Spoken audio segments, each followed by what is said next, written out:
నమస్తే, welcome to ANN debate time. నేను మీ లక్ష్మీనాగ్ నరహర్ శెట్టి. స్థానిక సంస్థల ఎన్నికల నోటిఫికేషన్ విషయంలో తెలంగాణ ప్రభుత్వానికి బిగ్ షాక్ తగిలింది. స్థానిక సంస్థల్లో బీసీలకు 42% రిజర్వేషన్లు కల్పిస్తూ ప్రభుత్వం జారీ చేసిన జీవో నెంబర్ 9తో పాటుగా స్థానిక ఎన్నికల నోటిఫికేషన్పై హైకోర్టు స్టే విధించింది.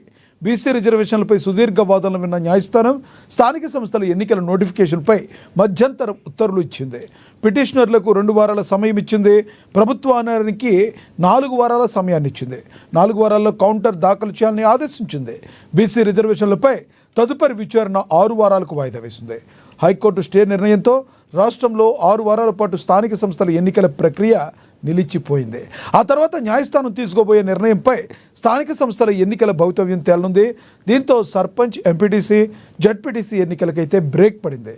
దీంతో అందరిలోనూ నెక్స్ట్ ఏంటి అనే ప్రశ్నలు తలెత్తుతున్నాయి. బీసీ సంఘాలన్నీ బంద్కు పిలుపునిచ్చాయి. బీసీ సంఘాలకు అన్యాయం జరుగుతుందా? నెక్స్ట్ ఏం జరగబోతుంది? ఇదే అంశం గురించి ఈరోజు చర్చను కొనసాగిద్దాం. చర్చలో పాల్గొనేందుకు మనతో సిద్ధంగా ఉన్నారు కాంగ్రెస్ నేత ఆచార్య గారు, మనతో జూమ్ కాల్లో అందుబాటులో ఉన్నారు. అదేవిధంగా బీఆర్ఎస్ నేత రామ్మోహన్ గారు కూడా మనతో జూమ్ కాల్లో అందుబాటులో ఉన్నారు. ఇక బీజేపీ నేత కాంతికిరణ్ గారు కూడా మనతో జూమ్ కాల్లో అందుబాటులోకి వస్తారు. ముందుగా మనం కాంగ్రెస్ నేత ఆచార్య గారితో మాట్లాడదాం. ఆచార్య గారు నమస్తే అండి. నమస్తే. ఆచార్య గారు, హైకోర్టు ఏదైతే తీర్పునిచ్చిందో ఆ తీర్పుని ఎలా చూడాలి? అసలు ఈ తీర్పు రావడానికి గల ప్రధానమైన కారణం ఏంటి? బీఆర్ఎస్ బీజేపీ పాత్ర ఉందని కాంగ్రెస్ చెప్తున్న వాదనలో వాస్తవం ఎంత? నెక్స్ట్ కాంగ్రెస్ పార్టీ ఎటువంటి స్టెప్ తీసుకోబోతుంది? కోర్టు నిర్ణయం అనేది మనం మొదటి నుంచి చూస్తున్నాం. ఇప్పుడు ఈ దేశంలో సెన్సెక్స్ ఏదైతే ఉందో బీసీల పట్ల కానీ, దాదాపు గతంలో జరిగినటువంటి బీహార్ కానీ, మహారాష్ట్ర కానీ ఈ విధమైనటువంటి రిజర్వేషన్ల పట్ల హైకోర్టులు తీసుకున్నటువంటి జడ్జిమెంట్లని పరిగణలోకి తీసుకొని తెలంగాణ ప్రభుత్వం పారదర్శకంగా, కేటగారికల్ గా ఏదైతే ఈ సెన్సెక్స్ ఉందో అది దాన్ని ఒక ప్రతిష్టాత్మకంగా తీసుకొని బీసీ కమిషన్ వేసి దాన్ని కమిషన్ ద్వారా మరి ఈ తెలంగాణ రాష్ట్రంలో బీసీల యొక్క స్థితిగతులు, వారి యొక్క సంఖ్యను మరి సెన్సెక్స్ చేయడం జరిగింది. ఇప్పుడు గతంలో హైకోర్టులు ఇచ్చినటువంటి జడ్జిమెంట్ల ఆధారంగానే గతంలో కూడా హైకోర్టులు, సుప్రీంకోర్టు ఏం మాట్లాడినాయంటే బీసీ రిజర్వేషన్లు పెంపుకు పోయినప్పుడు ఏ ప్రాతిపదికన మీరు బీసీ రిజర్వేషన్లు పెంచాలని చెప్పేసి సైంటిఫిక్ ఫిగర్ మీ దగ్గర ఉన్నట్టు ఎక్కడ కూడా సమాచారం లేదు కాబట్టి కోర్టులు గతంలో తీర్పులనే కొట్టేసేయడం జరిగింది. ఆ రిజర్వేషన్లకి అనుమతించలేదు.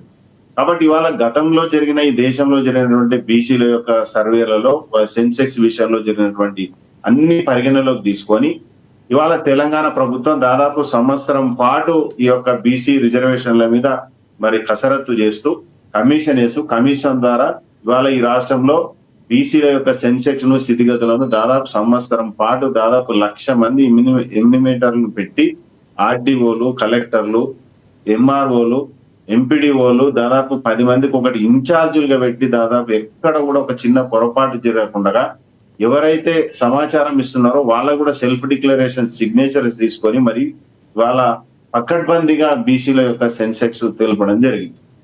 దీని ద్వారానే గతంలో ఏ విధంగా అయితే చేసినటువంటి ఒకసారి పునరాలోచన చేసుకొని ఈ విధంగా సెన్సెక్స్ తీసుకున్న తర్వాత కేబినెట్ ఆమోదం తెలిపి, కేబినెట్ ఆమోదం తర్వాత అసెంబ్లీ తీర్మానం చేసి రాష్ట్రపతికి పంపించడం జరిగింది. వాళ్ళ రాష్ట్రపతికి పంపించిన తర్వాత గతంలో సుప్రీంకోర్టు ఆర్డర్స్ ఉన్నాయి. ఏదైతే రాష్ట్ర ప్రభుత్వం కేబినెట్ ఆమోదం చేసి అసెంబ్లీ తీర్మానం చేసి రాష్ట్రపతికి పంపిస్తామో మరి 3 నెలల వరకు వాళ్ళు ఎటువంటి నిర్ణయం తీసుకున్నట్టే బిల్ పాస్ అయినట్టు అని చెప్పేసి సుప్రీంకోర్టు మరి జడ్జిమెంట్స్ ఉన్నాయి. మరి సుప్రీంకోర్టు జడ్జిమెంట్ ప్రకారం 3 నెలలు దాటిన తర్వాత మరి ఈ బిల్లు పాస్ అయినట్ట కాదా? కోర్టుకు అగెనిస్ట్ గా మేము పోలేదు. ఏదైతే రాజ్యాంగబద్ధంగా కోర్టు తీర్పులు ఇచ్చినాయో గతంలో ఆ తీర్పుకు అనుగుణంగా మా బిల్లు పాస్ అయిందని జీవో ఇచ్చి 42% రిజర్వేషన్ నోటిఫికేషన్ ఇవ్వడం జరిగింది. మరి ఇవాళ ఎవరైతే మా బీసీల యొక్క స్థితిగతులు మారుతాయో లేకుంటే తలరాతలు మారుతాయని మరి అక్కస్తో మరి ఇవాళ సంబరాలు చేసుకుంటున్నటువంటి బీజేపీ, బీఆర్ఎస్ పార్టీ నాయకులు మరి రేపు భవిష్యత్తులో మరి ఏ విధంగా బీసీలకి మరి వీళ్ళు పోయి ఓట్లు అడుగుతారో, మరి ఎలక్షన్ లో ఏ విధంగా నిలబడతారో, మరి బీసీల ఓట్లతో ఇవాళ రాజ్యాధికారం ఇన్నేళ్ల పాటు గతంలో 10 ఏళ్ళు అధికారాన్ని అనుభవించిన బీజేపీ కానీ ఇప్పుడు 12 ఏళ్ళు కేంద్రంలో అనుభవిస్తున్న బీజేపీ కానీ మరి ఈ విధమైనటువంటి సరైన విధానం కాదు. ఎందుకంటే ఈ నిన్న శ్రీనివాస్ గౌడ్ గారు మంత్రి గారు మాట్లాడతారు, మాకు తెలిసి ఇది ముందే ఇది ఎగిరిపోతుంది, సైంటిఫిక్ కాదు అది ఇది. మరి 10 ఏళ్ళు నువ్వేం గాడులు కాస్తున్నట్టు? బీఆర్ఎస్ పార్టీలో ఒక బీసీ మంత్రిగా ఉండి నువ్వు 35% లోకల్ బాడీ ఎలక్షన్ లో రిజర్వేషన్ ఉంటే కేసీఆర్ గారు అధికారంలోకి వచ్చిన తర్వాత 22% తగ్గించినప్పుడు మాట్లాడని నీ బీసీ మంత్రివి, బీసీ నోరు, ఇవాళ బీసీలకు అన్యాయం జరిగిందని మాట్లాడుతున్నావు. ఇవాళ గొంతు విసికి సంపేసినోడే బీసీలని, ఇలా బీసీలకు అన్యాయం జరిగింది అంటాడు. నీ పార్టీ 35% రిజర్వేషన్ ని తక్కువ చేసి ఆ రోజే బీసీలను చంపేసింది ఈ రాష్ట్రంలో. నువ్వు ఇవాళ బీసీలకు అన్యాయం జరిగిందని మళ్ళీ మాట్లాడుతుంటే, గొంతు విసికి సంపినోడే బీసీలకు అన్యాయం జరిగిందని మాట్లాడుతుంటే నిజంగా కూడా చాలా హాస్యాస్పదం. ఎందుకంటే నువ్వు ఒక బీసీ ఉండి కూడా ఆ రోజు మంత్రిగా ఉండి కూడా డూడు బుసవన్నలాగా ఆ రోజు ఏదైతే పంచాయతీరాజ్ చట్టం తీసుకొచ్చిన 50% పరిమితి చేసి దాని క్యాప్ ఫిక్స్ చేసిరో, వాళ్ళ దాని నుంచి బయటపడడానికి ఇవాళ ప్రభుత్వం అవకాశం లేనందుకు ఇవాళ మళ్ళీ సెన్సెక్స్ పోయి ఇవాళ కేబినెట్ తీర్మానం చేసి, అసెంబ్లీ తీర్మానం చేసి మరి కేంద్రానికి పంపించడం జరిగింది. నిజంగా ఇక్కడ ఉన్నటువంటి బీజేపీ నాయకులకు కూడా నీ చిత్తశుద్ధి ఉంటే ఇవాళ బీజేపీ నాయకులు కూడా పెద్ద పెద్ద మాటలు మాట్లాడతారు కదా. ఇవాళ మీకు తెలంగాణ ప్రజలు ఎంపీలు గెలిపించారు, 8 ఎంపీలు.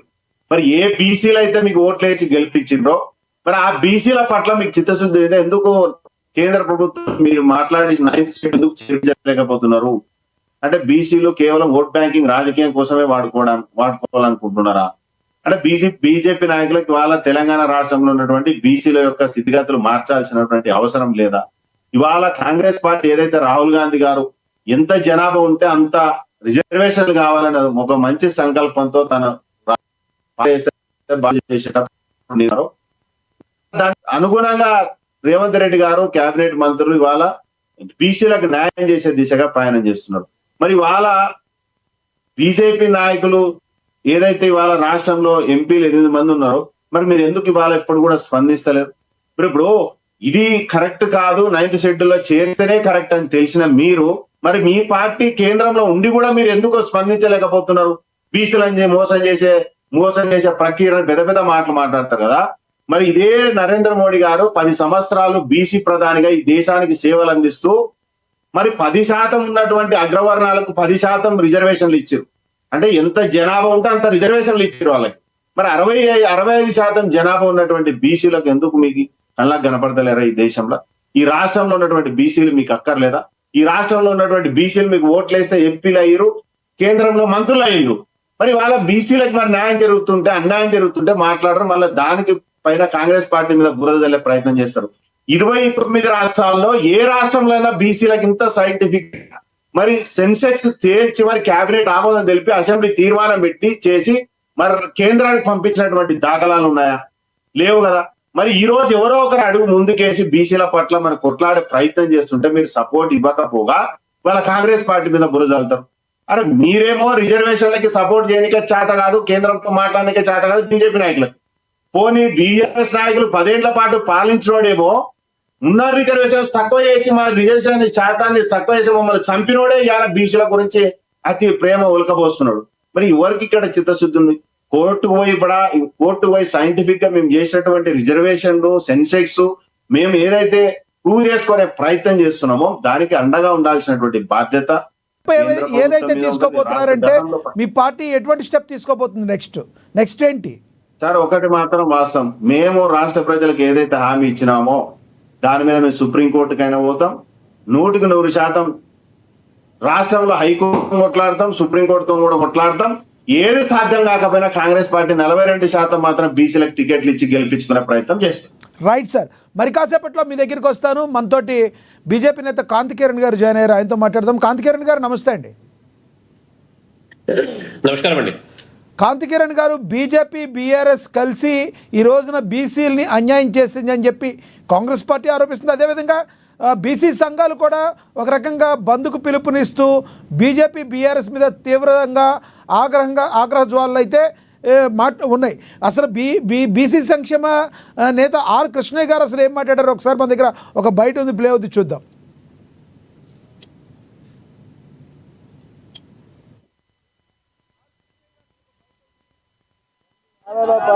రెండు వారాల పాటు ఎన్నికల ప్రక్రియను ఆపడం అనేది చాలా దురదృష్టకరమైనటువంటి అంశం. ఎందుకంటే ఎన్నికల నోటిఫికేషన్ వేసినాక సుప్రీంకోర్టు ఆదేశాలు ఉన్నాయి, ఎన్నికలను వాయిదా వేయొద్దు. కానీ అందుకు సుప్రీంకోర్టు ఆదేశాలకు విరుద్ధంగా 2 వారాల పాటు వాయిదా వేయడాన్ని మేము దీన్ని తీవ్రంగా పరిగణిస్తున్నాం. ఇది రాష్ట్రంలోని 56% బీసీ ప్రజల యొక్క హక్కులకు విఘాతం కలిగిస్తుంది, వాళ్ళ ఆత్మ గౌరవాన్ని దెబ్బతీస్తుంది. నోటికాడి అన్నం ముద్దను ఆపారు. నిన్నటి నుంచి చాలా మంది అడ్వకేట్లు మంచిగా చాలా చక్కగా మాట్లాడారు. దాదాపు చాలా పిటిషన్లు ఉన్నాయి. అన్ని పిటిషన్లను పరిగణనను తీసుకొని విచారణ జరిపి ఇంకా 2 రోజులు టైం తీసుకునేది. ఎందుకు మీకు ఆదరాబాద్ ఎవరు నోటికాడి అన్నం ముద్దను లాగారంటారు కాంతి కిరణ్ గారు? కో ప్యానలిస్ట్ అందరికి నమస్కారం. ఇది బీసీ రిజర్వేషన్ల సంబంధించి సమస్య ఏ రకంగా ఉందంటే అండి, ఆపరేషన్ సక్సెస్ పేషెంట్ డెడ్. అంటే బీసీలని మోసం చేసి వాళ్ళని మన్నె ముందుదామని ఏదైతే ఆలోచనతోని ఈ బీసీ ఆపరేషన్ స్టార్ట్ చేశారు కదా, అది ఎక్కడో ఒక చోట రేవంత్ రెడ్డి గారు స్పష్టంగా ఆయన మనసుకు తెలుసు, నేను ఏ రకంగా అయితే బీసీ రిజర్వేషన్ ఇచ్చే ప్రయత్నం చేస్తున్నానో అది అప్రజాస్వామ్యము. ఈ దేశము డాక్టర్ బాబాసాహెబ్ అంబేద్కర్ రాసిన రాజ్యాంగం ఆధారంగానే రిజర్వేషన్లు అనే ఒక ప్రక్రియ కొనసాగుతుంది. దాంట్లో ఏమైనా సవరణలు తేవాలంటే కూడా ఆ రాజ్యాంగ ప్రక్రియ ద్వారానే సాధ్యము అనే విషయాన్ని ఒక ఎంపీగా, ఒక ఎమ్మెల్యేగా, ఒక రాష్ట్ర ముఖ్యమంత్రిగా రేవంత్ రెడ్డి గారికి స్పష్టంగా అన్ని తెలుసు. బట్ స్టిల్ బీసీల ముందు ఒక సినిమా లాగా ప్లే చేసి దాన్ని ఎక్కడో ఒక చోట అశాస్త్రీయంగా దాన్ని బీసీ రిజర్వేషన్ అనే ఒక ప్రస్తావన తీసుకొచ్చి బీసీలని మోసం చేసి ఈ రోజు ముఖ్యమంత్రి అంతేగాని ఎక్కడ కూడా బీసీలకు నిజంగా న్యాయం చేయాలనే వాస్తవికమైన మనసుపూర్తైన భావన ముఖ్యమంత్రి గారికి ఎక్కడ లేదు.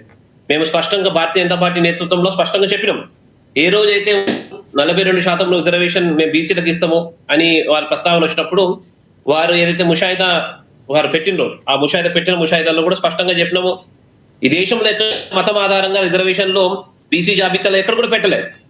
మరి ఎందుకు తెలంగాణలో ముఖ్యమంత్రి గారికి ఆ రకమైన ముస్లిం సమాజం మీద ఒక విశేషమైన ప్రేమ ఉన్నది?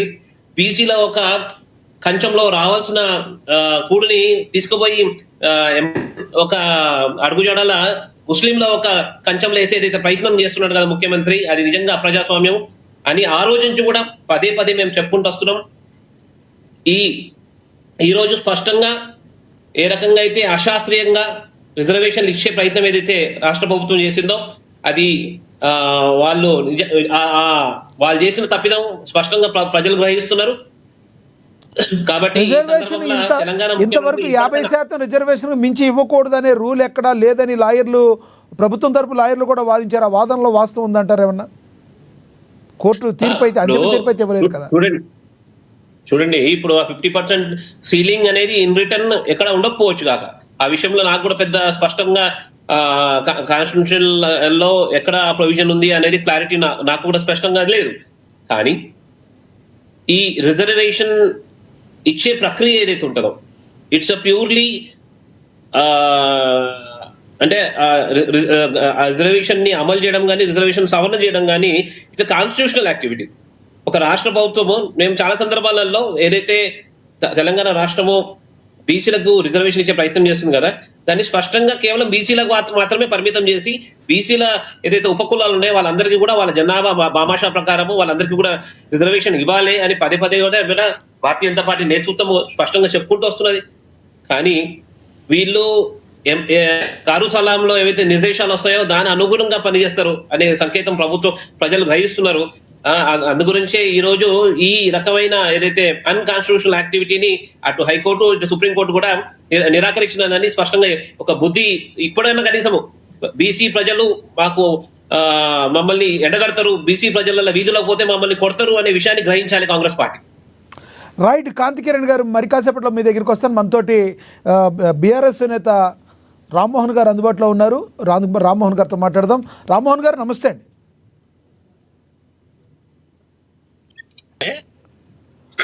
రామ్మోహన్ గారు. లక్ష్మీరావు గారు నమస్తే, వినిపిస్తుందా? ఎస్, వినబడుతుంది. రామ్మోహన్ గారు, ఏదైతే ప్రస్తుత పరిస్థితులు 2 రోజుల నుంచి ఏం జరుగుతుందో తెలుసు, హైకోర్టు తీర్పు ఏమి ఇచ్చిందో తెలుసు, బీజేపీ బీఆర్ఎస్ కలిసి బీసీలకి అన్యాయం చేస్తుందన్న మాటల్లో వాస్తవం ఎంతుంది? ప్రధానంగా చూసుకుంటే కాంగ్రెస్ పార్టీని మీరు లోకల్ ఎలక్షన్లకు వెళ్ళండి, లోకల్ ఎలక్షన్లకి వెళ్ళండి ఎన్నోసార్లు కార్నర్ చేశారు.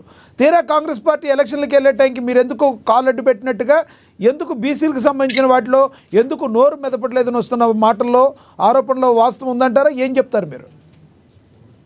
మొట్టమొదటిగా రేవంత్ రెడ్డి గారు తెలుసుకోవాల్సింది ఏంటంటే, ఒక పరిపాలన ఎట్లా జరుగుతుంది అంటే రాజ్యాంగబద్ధంగా పరిపాలన సాగుతుంది, చట్టానికి లోబడి పరిపాలన సాగుతుంది, రాజకీయాలకు అతీతంగా పరిపాలన సాగుతుంది. ఒక కాంగ్రెస్ పార్టీ నాయకుడు నువ్వు ముఖ్యమంత్రి అవుతున్నావు, ఎలక్షన్ రాకముందుకు చెప్పింది ఏంటండి, బీసీలకు 42% రిజర్వేషన్ ఇస్తా, ఈ రాష్ట్రాన్ని అప్పుల నుంచి బయటకు తీసుకొస్తా, మహిళలకు అవిస్తా ఇస్తా, అలవి గాని హామీలు ఇచ్చి మరి 42% రిజర్వేషన్ అనేది అమలు అవుతుందా, చట్టం లోబడి ఉందా, ఏదైతే మన రాజ్యాంగబద్ధంగా ఇది అప్లికబుల్ అవుతుందా, బీసీలకు నేను న్యాయం చేయగలుగుతాననే యొక్క కనీస ఇంగిత జ్ఞానం లేకుండా ఆయన ప్రవర్తించాడు.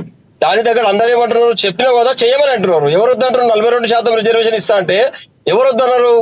నీకు అది రాజ్యాంగబద్ధంగా హక్కు లేదు కాబట్టి అది అక్కడ ఫెయిల్ అయిపోయింది. ఒకవేళ అది ఉంది అని ఇంత సోదరుడు పెద్దలు చెప్తారు, ఆచార్య గారు చెప్తా ఉన్నారు. మరి ఇటువంటి బీసీ నాయకులు కాంగ్రెస్ పార్టీలో ఉండి కాంగ్రెస్ ఎన్కేసుకురావడం అనేది చాలా విచిత్రంగా ఉంది పరిస్థితి. ఇది తన హక్కులు కోల్పోతున్నా తాను కాంగ్రెస్ పార్టీ ఎన్కేసుకొస్తుండే ఇంతకన్నా దౌర్భాగ్యం ఇంకోటి ఉండదు. రేవంత్ రెడ్డి గారు ఇల్లు ముట్టడి చేయాలి, అందరు కలిసి బీసీలు అందరు కలిసి బీసీ సమాజం. ఇలా ఆర్కృష్ణ గారు ఏం చెప్తున్నారు, నోటికాడ ముద్ద తీసుకున్నట్టున్నారు. ఎవరు తీసుకుని నోటికాడ ముద్ద? ఎవరు చెప్పారు నీకు 42% రిజర్వేషన్ ఇస్తా అని? కాంగ్రెస్ పార్టీ చెప్పింది, రేవంత్ రెడ్డి చెప్పిండు, వాళ్ళ మంత్రిమండలి చెప్పారు, రాహుల్ గాంధీ చెప్పారు, అందరూ వచ్చి డిక్లరేషన్ చేసారు కామారెడ్డిలో. అందరూ కలిసి ఇల్లు ముట్టడి చేయండి, హైకోర్టు చెప్తుంది. హైకోర్టు జడ్జి తప్ప మరి ఇప్పుడు ఇచ్చిన తీర్పిచ్చి ఇప్పుడు ఎవరు తప్పు పడుతున్నారు? అందరు కలిసి Bharatiya Janata party BRS party కలిసి ఈ యొక్క బిల్లు అడ్డుకున్నదా? ఇంతకన్నా సిగ్గుమాల మాటలు ఇంకోటి ఉన్నాయండి? ఎవరు అడుగున్నారు? కోర్టు అడుగుందా? బీఆర్ఎస్ పార్టీ తెలంగాణ భవన్ లో లేకపోతే శ్యామప్రసాద్ ముఖర్జీ భవన్ లో నిర్ణయం చేసి 40% రిజర్వేషన్ చెప్పిరా? ఎట్లా మాట్లాడేవాళ్ళు? ఎక్కడ దిక్కులేక ఏం మాట్లాడో తెలియక సోయి తప్పి అడ్డగోలు వ్యాఖ్యానాలు కావచ్చు, జూపల్లి కావచ్చు మాట్లాడడం చరిత్ర ఉందా? కాంగ్రెస్ పార్టీ అధికార పార్టీ మంత్రులు కోర్టులో కూర్చొని ఏదో చేద్దామని ప్రయత్నం చేశారు. అక్కడ ఇలా న్యాయ వ్యవస్థను ప్రశ్నిస్తా ఉన్నారా మీరు? రాజ్యాంగబద్ధంగా కోర్టు ఏం చెప్తుందో కోర్టు ఎవరికి కూడా ఫేవర్ చేయదు. ఏదైతే కరెక్ట్ ఉందో, ఏదైతే న్యాయం ఉందో, ఏదైతే మనం లిఖితంగా రాసుకున్నామో, చట్టం న్యాయం రాసుకున్నామో దాని ప్రకారం రాజ్యాంగంలో ఏదైతే ఉందో అది మాత్రమే కోర్టు చెప్తుంది. మరి ఈ రోజు హైకోర్టు కొట్టేసింది అంటే ఆయన అంటారు కదా, పెద్దలు సుప్రీంకోర్టు పోతాం అంటే అంతర్రాష్ట్రీయ సమాజం కోర్టుకు పోయి ఎవడొద్దంటారు మిమ్మల్ని. కానీ మీరు చెప్పింది అబద్ధం, బూటకం. ఈ యొక్క 24 నెలలుగా మీరు చేసిందంతా మోసం కాబట్టి కప్పిపుచ్చుకోవడానికి డైవర్షన్ పాలిటిక్స్ చేసుకుంటూ ప్రజలకు దృష్టి మరల్చి స్థానిక సంస్థ ఎన్నికలు పెడితే మీ బతుకంతా బయటపడుతుంది కాబట్టి అది తప్పించుకోవడానికి బీసీ కార్డు ముంగలికేసి వాళ్ళ భావోద్వేగాలు రెచ్చగొట్టి వాళ్ళ రోడ్ల మీద తీసుకొస్తారు.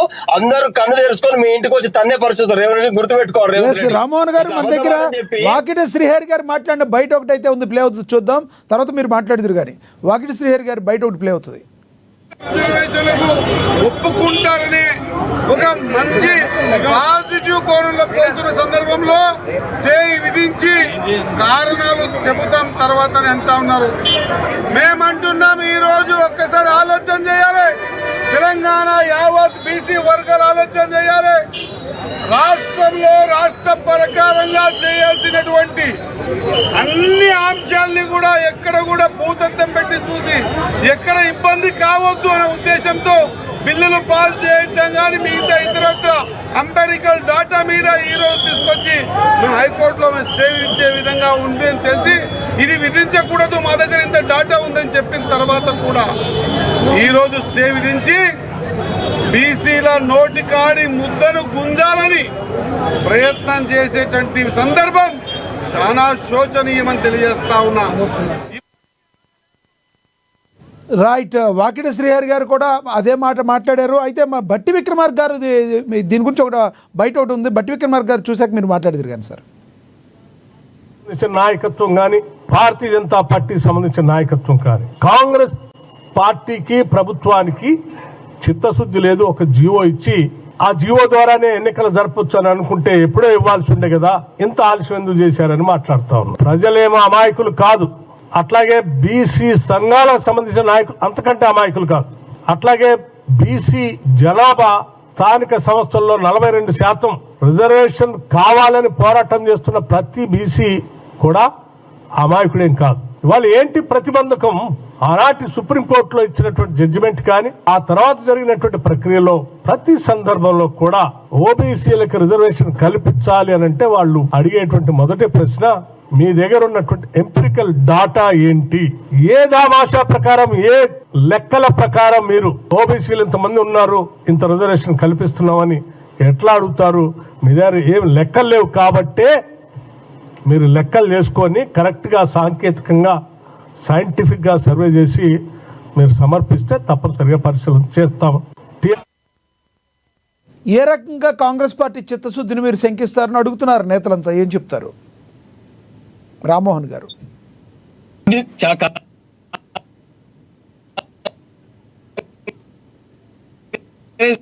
చిత్తశుద్ధి ఉంటే ఈ బిల్లు ఎందుకు అనుకొస్తుంది? కోర్టు ఎందుకు చేయిస్తుంది? మీరు బిల్లు ముసాయిదా రూపొందించింది ఎవరు? ఆ బిల్లు ఏ దామాషా ప్రకారం లెక్క తీసుకొని రూపొందించారు? ఆ ముసాయిదా రూపొందించేటప్పుడు మరి రైట్ రామ్మోహన్ రంగంలో ఏం చెప్తావు? రామ్మోహన్ గారు, మీ దగ్గర కొంచెం సిగ్నల్ వీక్ ఉంది. మీ దగ్గర సిగ్నల్ వీక్ ఉంది. మళ్ళీ వస్తా, మీతో మళ్ళీ మాట్లాడతాను. మనతో ఆచార్య గారు ఏదో చెప్తున్నారు. ఆచార్య గారు చెప్పండి ప్లీజ్, కంటిన్యూ. ఇప్పుడు కిరణ్ గారు చెప్పినా, రామ్మోహన్ గారు చెప్పినా, ఇప్పుడు రాజ్యాంగబద్ధంగా చేయలేదని మాట్లాడతారు కదా. ఇప్పుడు క్యాబినెట్ మీటింగ్ తీర్మానం అది రాజ్యాంగబద్ధంగా కాదండి? అంటే అసెంబ్లీ తీర్మానం రాజ్యాంగబద్ధంగా కాదా?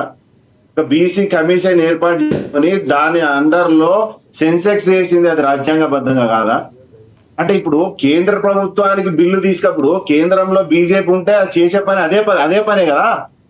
ఇప్పుడు బీజేపీ అధికారంలో ఉన్నా, బీఆర్ఎస్ అధికారంలో ఉన్నా, రేపు సెన్సెక్స్ పెంచాలంటే ఇదే కేటగారికల్ గా సైంటిఫిక్ గా బీసీల యొక్క సెన్సెక్స్ చేసిన తర్వాతనే కేబినెట్ మీటింగ్ చేసి అసెంబ్లీ తీర్మానం చేసే కదా పంపించేది.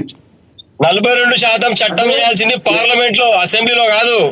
మీ ముఖ్యమంత్రి గారు కూర్చొని మంత్రివర్గ సంఘంలో చేయాల్సింది. వినాలే ఫస్ట్ వినాలే.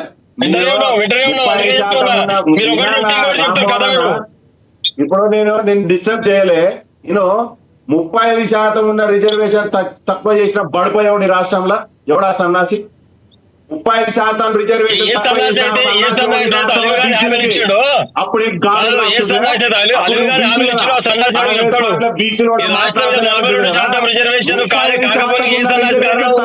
సన్నాసి ఈ రాష్ట్రంలో కాకపోవడానికి ఏ సన్నాసి కారణం? నేను అడిగిన దాని క్వశ్చన్ ఆన్సర్ చెప్తే చెప్పు, లేకుంటే కట్ చేసి పడాయి. 35% రిజర్వేషన్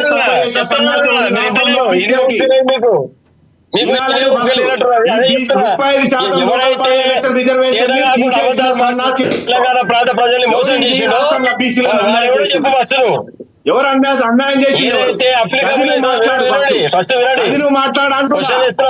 రామ్మోహన్ గారు మీకు ఇస్తాను. రామ్మోహన్ గారు ఇద్దరు మాట్లాడితే అర్థం కాదు, మీకు ఇస్తాను. నేను మాట్లాడేటప్పుడు నువ్వు డిస్టర్బ్ చేస్తలే. నేను కూడా మీరు ఏం చెప్తారు? ఒకటి చెప్తున్నారు. ఆయనకు మ్యూట్ అయినా పెట్టు, లేకుండా రామ్మోహన్ గారు ఒక్క నిమిషం ఆగండి. మీకు మళ్ళీ ఆయన మాట్లాడిచ్చాక మీకు ఇందాక కనెక్ట్ అయ్యి అవ్వలేదు, నేను మళ్ళీ కనెక్ట్ చేపిస్తాను. ఒక నిమిషం తర్వాత మళ్ళీ మీకు ఇస్తాను ఆయన మాట్లాడాక. ఆచార్య గారు ప్లీజ్ కంటిన్యూ. అది భాష ఇప్పుడు ఒక విషయం అర్థం చేసుకోవాలి. ఒక్క నిమిషం ఒక 2 నిమిషాలు ఆగండి ప్లీజ్. ఇప్పుడు ఏ పార్టీ అన్నది అనవసరం. నాకు ఇలా అన్యాయం జరిగిందంటే ఎవరిని వదిలిపెట్టాను, నేను ప్రశ్నిస్తా. అది నా సిద్ధాంతం. అది ఎవడైనా బీసీ అనేటోడు అట్లనే ఉండాలి, అదే కరెక్ట్. ఇవాళ 30% రిజర్వేషన్ తక్కువ అయిందా లేదా ఈ రాష్ట్రంలో? తక్కువైంది కదా, నాకు అన్యాయం జరిగింది కదా. ఎందుకు జరిగే? నువ్వు ఎందుకు ఆ రోజు 22%కి 50% లోపల నువ్వు ఎందుకు పంచాయతీరాజ్ చట్టంలో తీర్మానం చేసి దాన్ని క్యాప్ పెట్టినావు? ఎందుకు ఇవాళ పెంచడానికి అవకాశం లేదు? లోకల్ బాడీ ఎలక్షన్ లో పోతే ఇవాళ 42% కాదు, నువ్వు ఏం శాతం పెంచాలన్నా గాడిన 22 కాండ పడేస్తారు. మరి ఎందుకు గతంలో 30% ఉండేది ఎందుకు తక్కువ చేయాల్సి వచ్చింది? మీరు ఇలా మాట్లాడతారు బీఆర్ఎస్ పార్టీ నాయకులు. సైంటిఫిక్ ఎస్. మేము ఒక పోరాటం చేస్తున్నామండి. హైకోర్టులో, మహారాష్ట్రలో, బీహార్లో జరిగినటువంటి ఈ యొక్క హైకోర్టు జడ్జిమెంట్లు తీసుకొని మనం ఇవాళ సైంటిఫిక్ గా చేసి మన పోరాటం ఎందుకు చేయకూడదు? ఎందుకు బీసీలకు రాకూడదు? రాజ్యాంగం ఇక్కడ ఈ పరిమితి ఇంతే ఉండాలని ఎక్కడైనా ఉందా? లేనప్పుడు ఎందుకు మనం కొట్టాడకూడదు? ఎందుకు రాకూడదు? దీని ఉద్దేశంలో కాంగ్రెస్ పార్టీ పోరాటం చేస్తుంది బీసీల గురించి. ఎవడో ఒకటి ముందుకేయాలి కదా. 29 రాష్ట్రాల్లో ఎవరు చేయలే. మరి ఇవాళ రేవంత్ రెడ్డి గారు, కాంగ్రెస్ ప్రభుత్వం ఇవాళ ఒక అడుగు ముందుకేసి మరి పనిచేస్తుంటే నువ్వు బీసీగా ఏం చేయాలి? నీ పార్టీని ఒత్తిడి చేయాలి, నువ్వు పని చేయాలి. అది కాకుండా ఇవాళ ఎక్కడ ఆగింది మీ అందరూ? కేంద్ర ప్రభుత్వం మీద 9th షెడ్యూల్ పెడితేనే పాస్ అవుతుంది. ఎస్, కానీ ఐంద్రాసాని జడ్జిమెంటే చూపించి మొత్తం దేశం వల్ల చరిత్ర చూపిస్తారు కదా. ఐంద్రాసాని జడ్జిమెంట్ కూడా చదువుకున్న వాళ్ళకి కొంత అవగాహన ఉండాలి. పేజీ నెంబర్ 830 మీరు పేజీ తీయండి. రాష్ట్రంలో ఉన్నటువంటి బీసీల యొక్క స్థితిగతులను బట్టి రిజర్వేషన్లు పెంచుకోవచ్చని మరి ఆ జడ్జిమెంట్లను ఒక అవకాశం కల్పించినప్పుడు ఎందుకు రాష్ట్ర ప్రభుత్వం పోరాటం చేయదండి? ఎందుకు కోర్టు పోకూడదండి? ఇవాళ ఎలక్షన్ షెడ్యూల్ రిలీజ్ చేసిన తర్వాత ఏ కోర్టు కూడా స్టే ఇవ్వకూడదని సుప్రీంకోర్టు ఆర్డర్స్ ఉన్నాయి. మరి ఇవాళ ఎందుకు హైకోర్టు ఇచ్చింది? ఏం నడుస్తుంది ఇక్కడ అంటే సుప్రీంకోర్టు జడ్జిమెంట్ కి మరి అప్లికబుల్ కానప్పుడు ఈడ నువ్వు స్టే చేయడానికి ఉన్నప్పుడు మరి 50% మీరు కటాఫ్ ని కూడా మీరు ఎందుకు అతిక్రమించకూడదు? అంటే సైంటిఫిక్ గా లేదు కాబట్టి గతంలో మహారాష్ట్ర చేసినా, బీహార్ చేసినా సైంటిఫిక్ సెన్సెక్స్ జరగలేదు కాబట్టి అక్కడ మేము ఇది చేసినామని తీర్పులు ఉన్నాయి కాబట్టి మేము దాన్ని పరిగణలోకి తీసుకొని వాళ్ళ సైంటిఫిక్ గా బీసీల యొక్క సెన్సెక్స్ చేసి కేబినెట్ తీర్మానం చేసి, అసెంబ్లీ తీర్మానం చేసి కేంద్రానికి పంపించడం జరిగింది. కేంద్రానికి కూడా పంపించి మేము ఎందుకంత ఇవాళ జీవోహెచ్ ఎలక్షన్ లో పోతున్నాం. 3 నెలలు అయింది కాబట్టి అదే సుప్రీంకోర్టు ఆర్డర్ ఉంది. మళ్ళా 3 నెలలు దాటిన తర్వాత ఆ బిల్ పాస్ అయినట్టని చెప్పి సుప్రీంకోర్టు ఆర్డర్ ఉంది. ఎస్, మరి 3 నెలలు దాటింది, ఆ బిల్ పాస్ అయిందని సుప్రీంకోర్టుని గౌరవించే మేము ఇవాళ నోటిఫికేషన్ రిలీజ్ చేసినాం. దేనికోసం చేసినాం? బీసీల కోసం కదా. మీలాగా మేము రిజర్వేషన్ తగ్గించలే. కేంద్రం లాగా మేము 10% ఉన్న జనానికి 10% రిజర్వేషన్లు ఇచ్చినాడు కదా. మరి ఎందుకు 65% జనాల్ని కనబడతలేరు బీజేపీకి? 80% హిందువులే కదా ఈ దేశంలో. నువ్వు హిందువులకు ఎందుకు రిజర్వేషన్ కల్పించలేకపోతున్నావు? నువ్వు బీసీ ప్రధానమంత్రి 12 ఏళ్ళు అయిందండి ఈ దేశానికి. ఏం చేస్తావు బీసీలకి? నువ్వు 10% ఉన్న వాళ్ళకి రిజర్వేషన్ ఇయ్యని కదా నువ్వు దేశ ప్రధాని అయింది. 60% జనాలకు బీసీలకు రిజర్వేషన్లు ఇయ్యని కదా. మీరు మాట్లాడతారు కేటగారికల్ గా. నువ్వు చేయి కేటగారికల్ గా. నువ్వు కేంద్రంలో నువ్వే ఉన్నావు కదా 12 ఏళ్ళు. ఏం చేస్తావు? చేయి దేశ ప్రజల కోసం. ఇది చేత కాదు. ఈడ ఉన్న వాళ్ళు చేస్తుంది రాయేయాలా, బురద వేయాలా. అరే నువ్వే గొంతు విసి చంపినవరా నాయన బీజేపీ బీఆర్ఎస్ వాళ్ళే. 30% 20 తక్కువ చేసి బీసీలో చంపిరా నాయన మీరే అంటే మీరే దాడి చేస్తా అంటే ఎవరైనా కానీ ఆ పార్టీ తప్పు చేస్తే నాకు అన్యాయం జరిగితే నాకు తప్పు కాదన్నలా. ఎవరికి తప్పు జరిగినా తప్పే అంటాం. కానీ ఇలా ఒక అడుగు ముందుకేసి రేవంత్ రెడ్డి గారు 29 రాష్ట్రాల్లో ఏ ముఖ్యమంత్రి చేయని పని ఇలా చేస్తున్నాడు కదా. మీ చేతనైతే పార్టీలు ఇలా బీసీల కోసం కొట్లాడండి, మరి మీ పార్టీలో ఒత్తిడి చేయండి. మరి రేపు రోడ్ల మీద తిరుగుతారా మీరు? ఎస్ ఆచార్య గారు, మళ్ళీ వస్తాం మీ దగ్గరికి. మనం కాంతికిరణ్ గారు మాట్లాడుతున్నారు. కాంతికిరణ్ గారితో మాట్లాడదాం. కాంతికిరణ్ గారు కంటిన్యూ చేయండి ప్లీజ్. మీరు చెప్తున్నారు ఇప్పుడు బేసికల్ గా బీసీ సెన్సస్ అనే యాక్టివిటీ అనేది ఇట్స్ నేషనల్ పాపులేషన్ రిజిస్టార్ 2011లో. దాని తర్వాత మళ్ళీ డ్యూ టు సర్టన్ రీజన్స్ అది ఇప్పుడు రావాల్సిండే. మళ్ళీ ఇప్పుడు నాకు తెలిసి ఇప్పుడు very shortly NPA national population register అనే యాక్టివిటీ స్టార్ట్ అయింది. నోడల్ ఏజెన్సీస్ ఫామ్ అవుతున్నాయి కాబట్టి వెరీ షార్ట్లీ పాన్ ఇండియా కూడా జనగణన కులగణన చేసి కులం వాటి ఆధారంగా రిజర్వేషన్స్ అమెండ్ చేస్తామని ప్రైమ్ మినిస్టర్ ఆఫీస్ నుంచి డైరెక్టివ్స్ వచ్చినాయి. ఈ దేశంలో మొదటిసారి ఇంతకుముందు ఎప్పుడు కూడా కేవలం జనగణన జరిగింది కానీ కులగణన అనే యాక్టివిటీ జరగలేదు. కులగణన అనే యాక్టివిటీ మొదటిసారి ప్రీతం ప్రధాని నరేంద్ర మోడీ గారు వారు ప్రస్తావించి ఈ దేశంలో కులం ఆధారంగా కూడా జనాల ఒక నిష్పత్తి ఏమిటి, జనాల ఒక జనసంఖ్య ఏమిటి అనేది బహిర్గతం కావాలి అని కేంద్ర ప్రభుత్వమే ఈసారి అప్కమింగ్ సెన్సస్ లో కులగణన జనగణనతో కలిపి చేయబోతుంది. కాబట్టి ఏదైతే రాష్ట్ర ప్రభుత్వము బీసీలకు నేను కులగణన చేసినాము అని దాని ఆధారంగానే నేను రిజర్వేషన్ ఇస్తున్నాము అని దాని అదే రకంగా కృత్రిమంగా ముస్లింలను కూడా దాన్ని పెట్టి వాళ్ళకు కూడా న్యాయం చేస్తున్నామని ఏ రకంగా అయితే మాట్లాడుతున్నారు కదా, వాళ్ళ మనసులకు తెలుసు. వాళ్ళకు ఏదైతే స్పష్టంగా బీసీ సమాజం గ్రహిస్తున్నది, బీసీ సమాజాన్ని వాళ్ళు మోసం చేయడానికి ఈ రకమైన ఏదైతే బీసీ డిక్లరేషన్ పేరుతో వాళ్ళు ఏదైతే బీసీలకు దగ్గర అవుతాము అని ఆ రోజు గద్దెనెక్కి ఈ రోజు మళ్ళీ ఆ గద్దెనెక్కిన తర్వాత బీసీ సమాజానికి న్యాయం చేయలేకపోతున్నాము అని ఏదో రకంగా వీళ్ళని భ్రమలో ఉంచి దాన్ని ఆ రకంగా రాబోయే స్థానిక సంస్థల ఎన్నికలను కూడా దాన్ని ఒక లబ్ధి పొందే ప్రయత్నం చేద్దామనే కుట్ర తప్ప నిజంగా కాన్స్టిట్యూషనల్ ఎక్స్పర్ట్స్ కాంగ్రెస్ పార్టీలో చాలా మంది ఉన్నారు.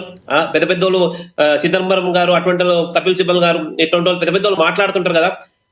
రేవంత్ రెడ్డి గారు ఆయన ఒక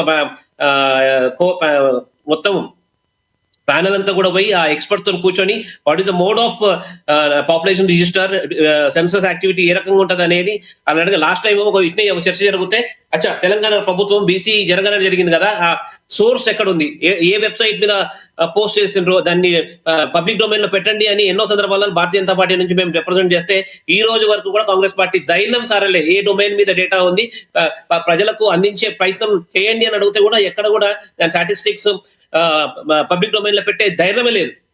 అంటే ఎక్కడో కాంతికిరణ్ గారు పిసి చీఫ్ ఎవరైతే ఉన్నారో మహేష్ కుమార్ గౌడ్ గారిది బయట ఒకటి ఉంది, ప్లే అయితే మీరు మాట్లాడేది కానీ బయట చూసాక బీజేపీ బీఆర్ఎస్ పార్టీ లోపాయికారి ఒప్పందంలో ఉండి ఇవాళ బీసీలకి రావాల్సినటువంటి నోటి కార్డు ముద్దని తలదన్న విధంగా వ్యవహరించిన పార్టీలు బీజేపీ బీఆర్ఎస్ పార్టీ.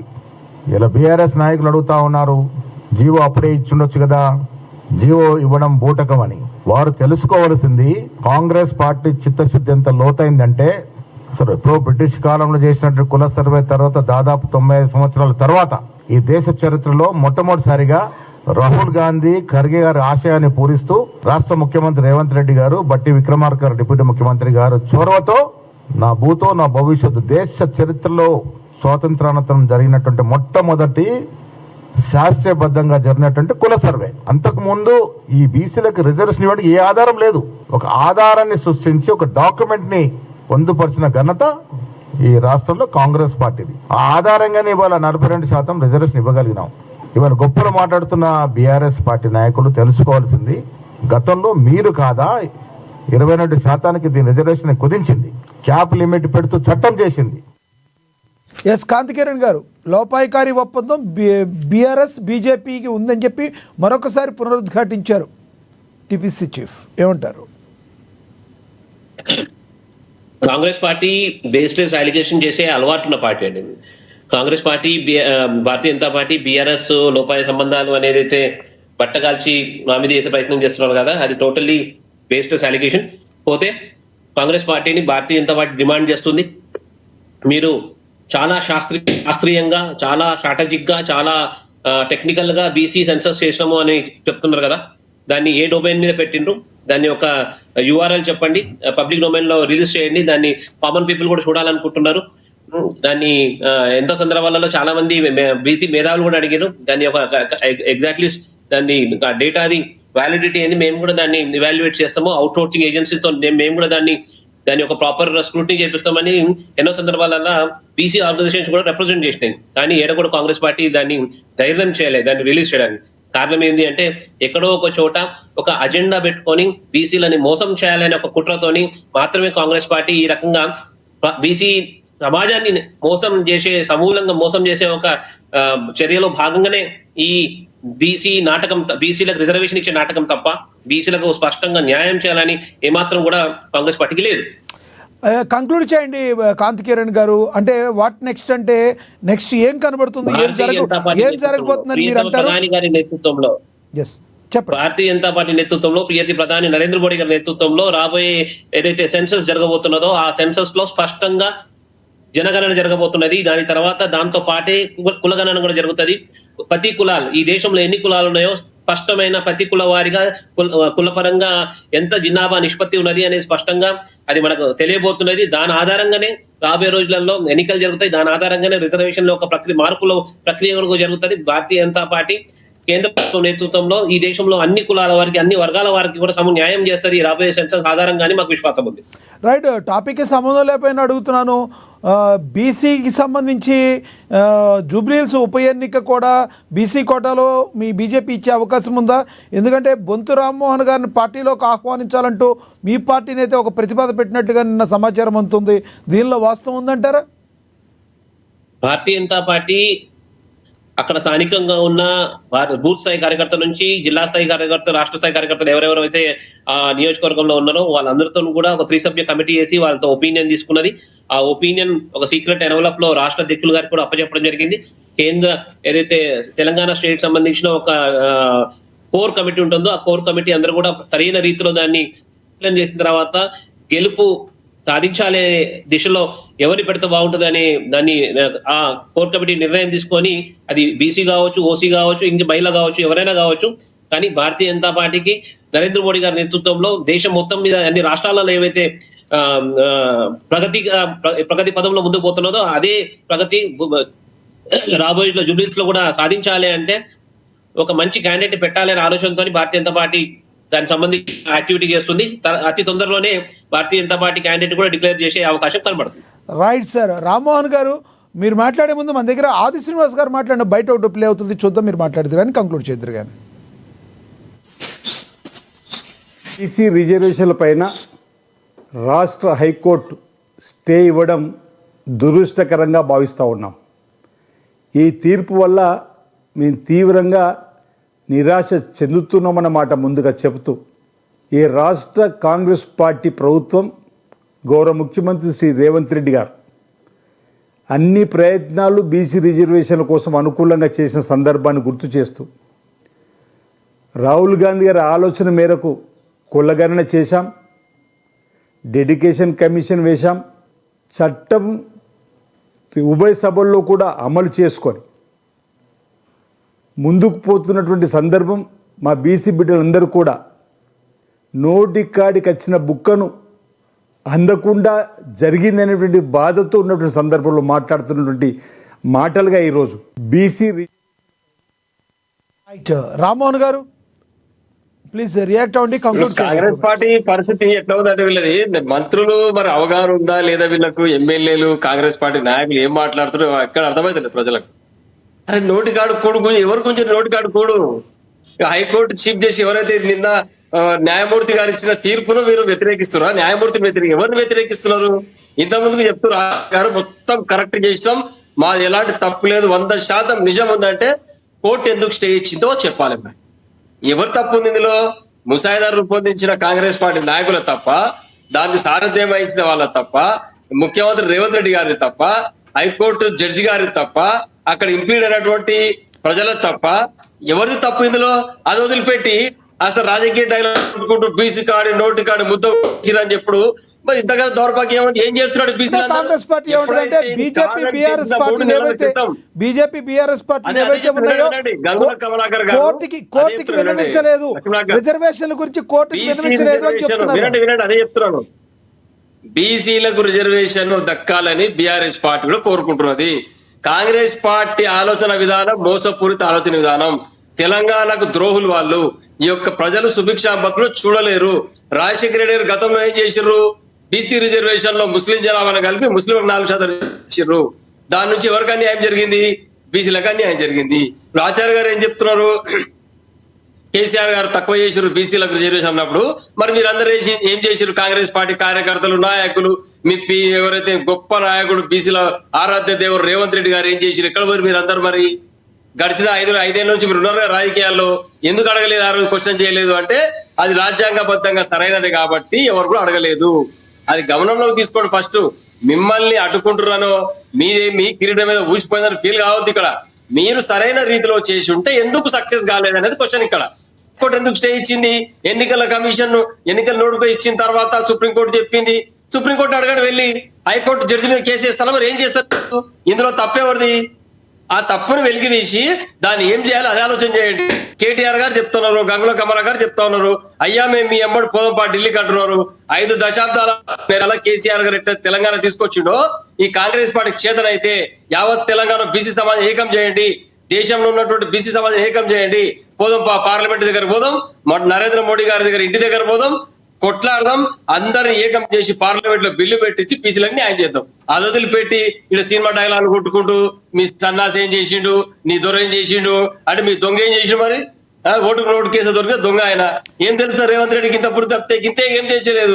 తాంబూలాలు ఇచ్చినా తనుకు సావాడని చెప్పి డైవర్షన్ పాలిటిక్స్ చేసుకుంటూ ఇదే మీరు చేసే పని కాంగ్రెస్ పార్టీ. బీఆర్ఎస్ పార్టీ యొక్క నెక్స్ట్ స్టెప్ ఏంటి? బీఆర్ఎస్ పార్టీ యొక్క నెక్స్ట్ స్టెప్ ఏంటి ఈ విషయంలో? ఎస్ బీఆర్ఎస్ పార్టీ యొక్క నెక్స్ట్ స్టెప్ ఏంటి ఈ విషయంలో? ఏం జరగబోతుందంటే ఏం చెప్తారు మీరు? ఒకటే చెప్తున్నామండి, బీసీలకు న్యాయం జరగాలనేది మా కోరిక, మా పార్టీ కోరిక, మా కేసీఆర్ గారి ఆలోచన. న్యాయం జరగాలని చెప్తున్నారు. మీ జాగృతి అధ్యక్షురాలే బయటికి తీసుకొచ్చారని ఆవిడే శుభం కార్డు కూడా వేసేసుకున్నారు. కానీ మీ పార్టీ ఇంకా పూర్తిగా ఎక్కడ మీ పార్టీ? లక్ష్మీనాథర్ సార్ చెప్పండి. బీసీల కొరకు ప్రతి ఒక్కరు మాట్లాడారు, ఎస్సీలు మాట్లాడారు, ఎస్టీలు మాట్లాడారు, ఓసీలు మాట్లాడారు, అందరు కూడా మాట్లాడారు. సమాజంలో ఉన్నటువంటి సామాజిక స్పృహ ఉన్న ప్రతి ఒక్క నాయకుడు మందకృష్ణ గారు కూడా మాట్లాడినరు. ఎందుకు అందరూ మాట్లాడతారండి, దాంట్లో తప్పే ఉంది. బీసీలకు న్యాయం జరగాలి మేము కూడా కోరుకుంటున్నాం. చేసే పని ఎవరు? అధికారం ఉన్నది ఎవరు? రేవంత్ రెడ్డి గత మీద కూర్చున్నావు, నువ్వేం చేస్తున్నావు? మరి బీసీ ముసాయిదా ప్రారంభ ఎప్పుడైతే గవర్నర్ గారు పంపినావో మరి ఇది రాజ్యాంగబద్ధంగా అమలు అవుతుందా కాదా, దీంట్లో ఏమైనా తప్పులు ఉన్నాయా, డిఫాల్ట్స్ ఉన్నాయా చూసుకోవాలి కదా. డిమెరిట్స్ మెరిట్స్ చూసుకొని ముసాయిదా తయారు చేసి పంపిస్తే మళ్ళీ తిరిగి వాపస్ రాకూడదు. అది అంటే వాపస్ వస్తుందని ముందే తెలుసు అంటారా రేవంత్ రెడ్డికి? ఇది మళ్ళీ వాపస్ వస్తుందని రేవంత్ రెడ్డికి ముందే తెలుసు అంటారా? కావాలనే చేశారంటారా? 100% తెలుసండి. మా అంత అవగాహన లేనివాడు ముఖ్యమంత్రి ఎట్లయితాడు? ఆలోచించండి. ఏం చట్టం పైన అవగాహన లేకుండా, పార్లమెంట్ వ్యవస్థ పైన, రాజ్యాంగం పైన అవగాహన లేని వ్యక్తి ముఖ్యమంత్రి సీట్లో కూర్చుంటే ఎవరు పనికొస్తున్నా ముఖ్యమంత్రిగా? ఈ విషయం మేము సంవత్సరం కాలం నుంచి చెప్తున్నాం. ఈయనకు పరిపాలన చేత కాదు, తెలంగాణ ప్రజలు మభ్యపెట్టడానికి మాత్రమే గద్దె మీద కూర్చున్నాడు. అలవిగానే హామీలు ఇచ్చిండు, ఆ హామీలు ఎట్లా అమలు చేయాలో చేత కాక ప్రజల డైవర్షన్ పాలిటిక్స్ పేరు మీద మభ్యపెట్టి మారడికాయ చేస్తున్నాడు. ఇది కూడా అందులో భాగమే. స్థానిక సంస్థ ఎన్నికలు పెడితే ఘోరంగా ఓడిపోతారు కాబట్టి ఈ యొక్క బీసీలకు 42 మళ్ళీ ఇంకొక మాట మాట్లాడతాడు, చట్టం వచ్చినా రాకపోయినా నేను నా పార్టీకి 42% సీట్లు ఇస్తా అని చెప్తున్నావు. ఎందుకు ఆ మాట ఎందుకు మాట్లాడుతున్నావు? సెకండ్ థాట్ ఎందుకు వస్తుంది నీకు? ఒక్కదాన్ని స్టాండ్ అయి ఉండాలి కదా. చట్టం తీసుకొస్తా కొట్లాడని చెప్పు, అది చేతులు అయితే లేదు, నా పార్టీకి వెళ్ళి ఇస్తా అంటాడు. ఇదే ముక్కడం ముందు ఏడ్చి అదే 42% సీట్లు నీ పార్టీకి వెళ్ళి ఇస్తే బీసీలందరూ సంతోషపడుతుంది కదా. ఇలా రామ్మోహన్ గారు మీరే చెప్పారు సంవత్సరాల నుంచి మేము చెప్తున్నామని. వచ్చిన 2 ఏళ్ల సంవత్సరాల నుంచి మీరు పరిపాలన చేత కాదు దిగిపోతుందంటకి 10 సంవత్సరాలు పాలించిన మీరు 10 సంవత్సరాలు పాలించిన మీరు టైం ఇవ్వాలని తెలవదా మీకు? కొంత ప్రభుత్వానికి టైం ఇవ్వాలని తెలవదా మీకు? ఇచ్చిన టైంకి వెళ్ళి ఆయన ఏం చెప్పిండు రేవంత్ రెడ్డి గారు, నేను ఢిల్లీకి పోతే నన్ను దొంగను చూసినట్టు చూస్తున్నారు, నాకు అప్పు పుడతలేదు, ₹1 ఏమో నమ్ముతలేడని మాట్లాడిండు. ఎలక్షన్ ముందు ఏం మాట్లాడిండు? ఇది మిగులు బడ్జెట్ రాష్ట్రము, నేను ఈ సంపదన అంతా బడుగు బలహీన వాళ్ళకి పంచి పెడతాను మాట్లాడిండు. మరి అవగాహన ఉందా? తెలుగుని మాట్లాడుతావు, సోవిని మాట్లాడుతున్నావు. ఆయన ఏమన్నా అంతకుముందు నువ్వే చెప్తావు, ఎలక్షన్ బిఫోర్ ఒక మాట, ఆఫ్టర్ ఎలక్షన్ ఒక మాట, గద్దె మీద కూర్చుని ఒక మాట, ఢిల్లీకి సూట్ కేసు తీసుకుపోయినా మిగులు బడ్జెట్ రాష్ట్రాన్ని మీరు ఒక శ్వేతపత్రం రిలీజ్ ఎందుకు చేయలేకపోయారు? ఒక శ్వేతపత్రం ఎందుకు రిలీజ్ చేయలేకపోయారు? శ్వేతపత్రం ప్రభుత్వంలో ఎవడున్నాడు ఇప్పుడు? ప్రభుత్వంలో బీఆర్ఎస్ పార్టీ ఉందా, కాంగ్రెస్ పార్టీ ఉందా? మీ ప్రభుత్వం దిగిపోయే టైంకి ఎందుకు శ్వేతపత్రం రిలీజ్ చేయలేదు? అవునండి, మేము విడుదల ఆయన చేయమనండి. గత 10 సంవత్సరాలది ఇది, ఇప్పుడు 2 సంవత్సరాలు ఇదని విడుదల చేయమని ఎవరు అంటున్నారు?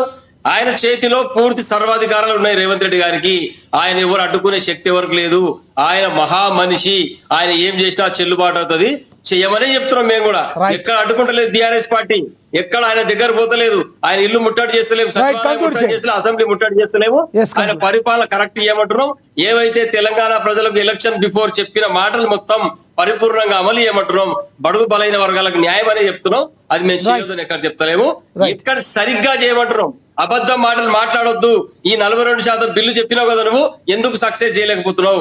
దీన్ని ఎవరు తప్పు? ఆ తప్పు రేవంత్ రెడ్డి గారు మాట్లాడాలి. ఇప్పుడు ఈ అడ్లూరు లక్ష్మణ్ గారు, వాకిటి శ్రీహరి గారు, ఇంకా మిగతా మంత్రులు మాట్లాడితే చెల్లదు. ఇప్పుడు ఇక్కడ రేవంత్ రెడ్డి గారు చెప్పాలి, నేను పలానా వ్యక్తిని వినండి, నేను పలానా వ్యక్తితో ఈ బిల్లు తయారు చేయించిన, ఇది ఫెయిల్ అయింది, నేను కరెక్ట్ చేసిన, హైకోర్టు కావాలని చేసిందని ఎవరైతే న్యాయమూర్తి గారో మరి ఆయన మీద సుప్రీంకోర్టు పోతాడు ఆయన, అది ఆ మాట చెప్పాలి. అది చెల్తుంది కానీ రాజకీయ డైలాగులు కొట్టుకుడు ఆర్ కృష్ణ గారితో మాట్లాడించుడు, అడ్లూరు లక్ష్మణ్ గారితో మాట్లాడించుడు, వాకిటి శ్రీహరి గారితో మాట్లాడించుడు, ఇది బంద్ చేయాలి. ఇది బంద్ చేసి రేవంత్ రెడ్డి గారు పత్రికాముఖంగా వచ్చి మహేష్ కుమార్ గౌడ్ గారితో మాట్లాడించుడు కాదు, ముఖ్యమంత్రి గారు మాట్లాడారు. నేను బిల్లు పెట్టినా ఇది న్యాయపరంగా చట్టపరంగా రాజ్యాంగబద్ధంగా సరైందే, ఎందుకు కొట్టేసి హైకోర్టు అని ఏడుకోవాలి, హైకోర్టు వేస్తే పోవాలి సుప్రీంకోర్టు. పాండి మరి రేపు పొద్దున ఢిల్లీకి పెట్టి యాత్ర పెట్టరు, అందరు వస్తారు. అది Right, వదిలిపెట్టి sir. నోటి కార్డు బీసీల నోటి కార్డు కూడు ఎవరు తీసిండు? బీసీల నోటి కార్డు కూడు రేవంత్ రెడ్డి తీసిండు. బీసీ సమాజం ఇవాళ ఊరుకోవద్దు, ఖచ్చితంగా రేవంత్ రెడ్డి ఇల్లు ముట్టడి చేయాలి, అసెంబ్లీ ముట్టడి చేయాలి అని ఒక Right. నిలబెట్టి నిలదీయాలి. ఎందుకు ఈ మోసం పని చేసామని. అంతవరకు బీసీ సమాజానికి న్యాయం జరగదు. Right. మళ్ళీ ఎలక్షన్ పేరు మీద ఒక సంవత్సరం గడుపుతాడు, Yes. ఆయన యొక్క దిద్దుబాటు చేసుకొని మళ్ళీ ఏదో ప్రజల్ని మభ్యపెట్టే ప్రయత్నం చేస్తాడు. ఇంతే తప్పితే ఈయన తెలంగాణ సమాజానికి చేసింది మాత్రం గుండు సున్నా. రైట్ ఆచార్య గారు కంక్లూడ్ చేయండి సార్ ప్లీజ్. అన్నా రామ్మోహన్ అన్న చెప్పినట్టు ఏం చేయలేదు, ఏం చేసారు ఇక నువ్వు చేసినందుకే 35-22 చేసినావు, నీకు పెద్ద సర్టిఫికెట్ ఉంది తెలంగాణలో, ఏం ఇబ్బంది లేదు, నీ పార్టీకి నీకు పెద్ద సర్టిఫికెట్ ఉంది, దానికన్నా మించిన సర్టిఫికెట్ ఇంకెవరికి అవసరం కూడా లేదు. ఎందుకంటే ఎందుకుంటే మేము రాజ్యాంగబద్ధంగా చేసినాం 50% అని అంటుంది. ఎందుకుంటే అంత మొదలు ఎందుకు 35% ఉండను తెలంగాణ రాష్ట్రంలో లోకల్ బాడీ ఎలక్షన్లకు ఎందుకు 35% ఉండే బీసీలకు రిజర్వేషన్లు? నీకేమంత దెబ్బ బీసీలను అనగదొక్కాలనే కాయచ వచ్చిండే? ఎందుకంత కృషి ఉండే? ఎందుకు నువ్వు వచ్చి తక్కువ చేయాల్సిన అవసరం ఉండే? ఇక రాజ్యాంగాన్ని ఒక్కనే కాపాడేటోడు ఈ తెలంగాణ రాష్ట్ర ప్రజలకు, బీసీల ప్రజలకు ఈ 35-22 చేసిన రాజ్యాంగబద్ధంగా ఈ రాష్ట్రాన్ని వెళ్ళినాం. ఇది ఒకటి సింపుల్ ఒకటే, పబ్లిక్ ప్రతిదీ గమనిస్తారు. బీసీలు ముఖ్యంగా ఈ రాష్ట్రంలో కాదు ఈ దేశంలో కూడా ఉన్నటువంటి జన తెలంగాణ వైపే చూస్తుంది. వాళ్ళ కోర్టులు కూడా, హైకోర్టు కానీ సుప్రీంకోర్టు న్యాయమూర్తులు కూడా వాళ్ళ సైంటిఫిక్ గా ఉన్నటువంటి ఏ సెన్సెక్స్ ఏదైతే ఉందో, మీరు గతంలో ఎప్పుడు కూడా మేము చట్టాలని గౌరవించే హైకోర్టులో సుప్రీంకోర్టు న్యాయమూర్తి జడ్జిమెంట్ అనుగుణంగానే మేము దాన్ని తయారు చేసినాం తప్ప ఇవాళ ఇష్టానుసారంగా ఆయన చెప్పినట్టు ఇక ఇప్పుడు తెలంగాణ వచ్చిన మొదట్లో ఆయన సర్వే చేసి ఇంట్లో దాచిపెట్టుకున్నట్టు చూడు, ఆయన లెక్కల పోలే మేము. దాన్ని ముసాయిదా చేసి దాన్ని తీర్మానం చేసి అన్ని చేసే కేంద్రాన్ని పంపించారు. ఇవాళ హైకోర్టు కానీ సుప్రీంకోర్టు న్యాయమూర్తులు కూడా ఒకసారి ఈ రాష్ట్రంలో దేశం జరుగుతున్నటువంటి పరిణామాలను ఆలోచించాల్సినటువంటి అవసరం ఉంది. ఈ రాష్ట్రంలో గవర్నమెంట్ లీడర్లు ఎంతమంది ఉన్నారు? ఈ దేశంలో హైకోర్టు జడ్జీలు బీసీలు ఎంతమంది ఉన్నారు? సుప్రీంకోర్టు జడ్జీలు ఈ దేశంలో ఎంతమంది ఉన్నారు? వాళ్ళ జాతీయ బ్యాంకులో ఎంతమంది బీసీ చైర్మన్లు ఉన్నారు? ఈ విధమైనటువంటి సరళి ఎప్పుడైతే ఆలోచన వస్తుందో, ఇప్పుడు సుప్రీంకోర్టు స్టే చేయకూడదు అన్నప్పుడు హైకోర్టు మరి ఎలక్షన్ కమిషన్ కి స్టే ఎట్లా ఇస్తుందండి? అంటే దీన్ని ఏ విధంగా ఆలోచన చేయాలి? సుప్రీంకోర్టు గైడ్ లైన్స్ బీసీలు మీరు సైంటిఫిక్ మీరు సెన్సెక్స్ చేయలేదు కాబట్టి మేము ఇయ్యలేమని మహారాష్ట్రలో, బీహార్ లో కొట్టేసినప్పుడు, ఇక్కడ సైంటిఫిక్ గా చేసినప్పుడు మీరు ఎందుకు యాక్సెప్ట్ చేయరు? అంటే హైకోర్టు సుప్రీంకోర్టు కూడా ఒకరికి సరైనటువంటి రాజ్యాంగబద్ధమైనటువంటి నిర్ణయాలు తీసుకోవడంలో మరి సుప్రీంకోర్టు దాన్ని మరి ధిక్కరించవచ్చా హైకోర్టు న్యాయమూర్తి?